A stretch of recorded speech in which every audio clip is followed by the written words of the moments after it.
Hi guys, here is the review of Thudarum Telugu movie. ఇది ఒక Telugu dubbed Malayalam suspense thriller movie అన్నమాట. మలయాళంలో రిలీజ్ అయిన ఈ మూవీ దాదాపుగా 28 కోట్లతో నిర్మిస్తే 230 కోట్లకు పైగా వసూలు చేసిందంటే ఇది ఏ మేరకు హిట్ అయిందో ప్రత్యేకంగా చెప్పాల్సిన పని లేదు. ఇప్పుడు ఇది తెలుగులోకి 70 జియో హాట్స్టార్ లో స్ట్రీమింగ్ వచ్చేసింది. తరుణ్ మూర్తి డైరెక్టర్ గా వ్యవహరించారు. మోహన్ లాల్ మెయిన్ రోల్ నటించారు. ఇక ఈ వీడియోలో ఈ తుడరం మూవీ ఎలా ఉందనే విషయాన్ని మాట్లాడుకుందాం. వీడియో చాలా ఇంట్రెస్టింగ్ ఉండబోతుంది. స్కిప్ చేయకుండా లాస్ట్ వరకు చూసేయండి. లాస్ట్ వరకు చూస్తేనే నా రివ్యూ ఒపీనియన్ మీకు అర్థమవుతుంది. ఇంకొక చిన్న రిక్వెస్ట్ ఏంటంటే ఇలాంటి మంచి కంటెంట్ ఉన్న movie information videos, movie reviews, OTT updates కోసం మన సినిమా ఛానల్ సబ్స్క్రైబ్ చేయండి, లైక్ చేయండి, కామెంట్ చేయండి, hit the bell icon also for more updates. ఇక ఈ తుడరం మూవీ ఎలా ఉందంటే బాగుంది. ఒక మంచి సస్పెన్స్ థ్రిల్లర్ చూసామని ఒక ఫీల్ అయితే కలిగిస్తుంది. లేటెస్ట్ గా వచ్చిన Mohan Lal movie L2 Empuraan Lucifer 2 movie అయితే ప్రతి ఒక్కరిని డిసప్పాయింట్ చేసింది. కానీ ఈ తుడరం మూవీ అలా కాదు. ఒక సింపుల్ గా మలయాళం మూవీస్ గురించి మనందరికీ తెలిసిందే కదా. ఈ మధ్యనే మలయాళం మూవీస్ కి ప్రతి ఒక్కరు కూడా కనెక్ట్ అవుతున్నారు. ఒక చిన్న కాన్సెప్ట్ తో మంచి ఇంట్రెస్టింగ్ ఫ్యాక్టర్ తో మూవీస్ అయితే తీస్తున్నారు. ఈ మూవీ కూడా అలాంటి కోవకు చెందిన మూవీనే. ఇక బేసిక్ గా ఈ మూవీ స్టోరీ ఏంటంటే షణ్ముగం అలియాస్ బెంజ్ మోహన్ లాల్ ఒక టాక్సీ డ్రైవర్ అనమాట. తన భార్య అయినటువంటి శోభన, తన 2 పిల్లలతో ఆనందంగా జీవిస్తుంటాడు.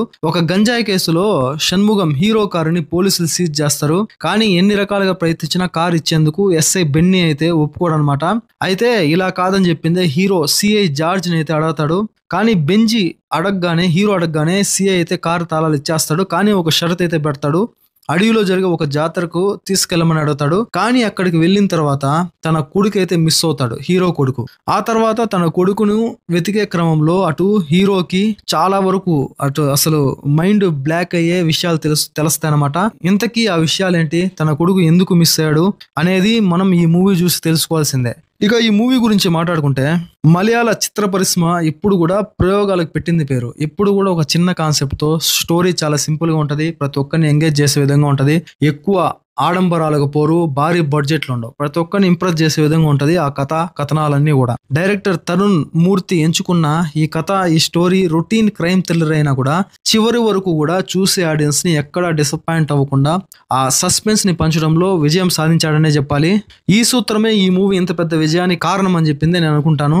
మూవీ ఓపెనింగ్ హీరో తన జీవితం గురించి, తన క్యారెక్టర్ ఎస్టాబ్లిష్ గురించి, తన స్నేహితుల గురించి చెప్పుకుంటూ అలా పరిచయం ఇంట్రొడ్యూస్ చేస్తూ వెళ్ళిపోయాడు డైరెక్టర్.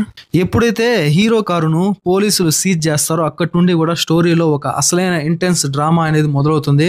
డెప్త్ కి అయితే వెళ్తూ ఉంటది. మూవీ మీద చాలా ఇంట్రెస్టింగ్ అనేది పెరుగుతుంది చూసే ఆడియన్స్ కి.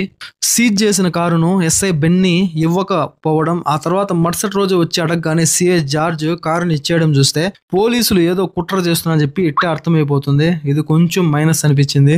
కానీ దాని తర్వాత అసలైన ట్విస్ట్ మొదలవుతుంది. ఎందుకు బెంజ్ను హీరోను వాళ్ళు పావులాగా వాడుకున్నారనేది. ఆ తర్వాత వచ్చే సీన్స్ చూస్తే ఆద్యంతం ప్రతి ఒక్కరిని అలరించి ఆ సన్నివేశాలు అలా తీర్చిదిద్దుకుంటూ వెళ్ళిపోయాడు డైరెక్టర్. ఎప్పుడైతే తన కొడుకు మిస్ అయ్యాడో ఆ తర్వాత ఒక సస్పెన్స్ థ్రిల్లర్ వైపు అలా ఒక యాక్షన్ మోడ్ లో కూడా మారిపోతుంది మూవీ అయితే. ఇక సెకండ్ హాఫ్ లో స్టోరీకి సంబంధించి ఒక్కొక్క సస్పెన్స్ కూడా విప్పుకుంటూ వెళ్ళిన తీరు అత్యద్భుతం అని చెప్పాలి. ఇక క్లైమాక్స్ వరకు కూడా బెంజ్ హీరో కుమారుడు కనిపించకుండా పోవడానికి గల రీజన్ ని ఆ హుక్ చేసి పెట్టిన విధానం ఒక సస్పెన్స్ ప్రేక్షకుడిని చూసే ఆడియన్స్ ని ఒక థ్రిల్ కి అయితే గురి చేస్తుంది. ఇక క్యారెక్టరైజేషన్ పరంగా చూస్తే మోహన్ లాల్ ఎక్కడా కనిపించాడు. ఓన్లీ బెంజ్ క్యారెక్టర్ మాత్రమే కనిపిస్తుంది. కనిపించకుండా పోయిన తన కొడుకు కోసం ఒక తండ్రి పడే ఆవేదనను, పోలీసులపై తన ఆవేశాన్ని చాలా సన్నివేశాల్లో కంటితోనే పలికించాడు.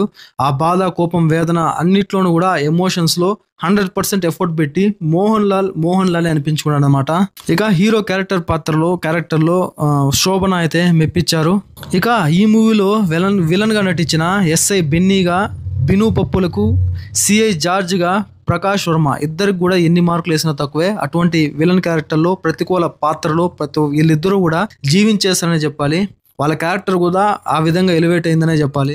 ఇక ఫైనల్ గా ఒక రెగ్యులర్ క్రైమ్ ఎలిమెంట్ ను 2.5 గంటల పాటు హుక్ చేసి పెట్టాడంటే డైరెక్టర్ ఖచ్చితంగా విజయం సాధించాడని చెప్పాలి. కానీ ఏదైతే ఈ రన్ టైం ఉందో అది కొద్దిగా మైనస్ అనిపిస్తుంది. ఇక ఈ మూవీకి నా రేటింగ్ వచ్చేసి 2.75 out of 5. ఇక ఫ్యామిలీతో కలిసి చూడొచ్చా అంటే ఎలాంటి ఇబ్బంది లేకుండా చూసేయచ్చు. ప్రస్తుతం జియో హాట్స్టార్ లో తెలుగు లాంగ్వేజ్ లో స్ట్రీమింగ్ అవుతుంది. ఇదండి వీడియో. ఈ వీడియో మీకు నచ్చినట్లయితే ప్లీజ్ సబ్స్క్రైబ్ చేసి సపోర్ట్ చేయండి. మీరు ఆల్రెడీ తుడరం మూవీ చూస్తుంటే కనుక మీకు ఎలా అనిపించిందో కామెంట్ సెక్షన్ లో కామెంట్ చేయండి. నెక్స్ట్ వీడియోతో మళ్ళీ కలుద్దాం. అప్పటి వరకు stay tune. Thanks for watching.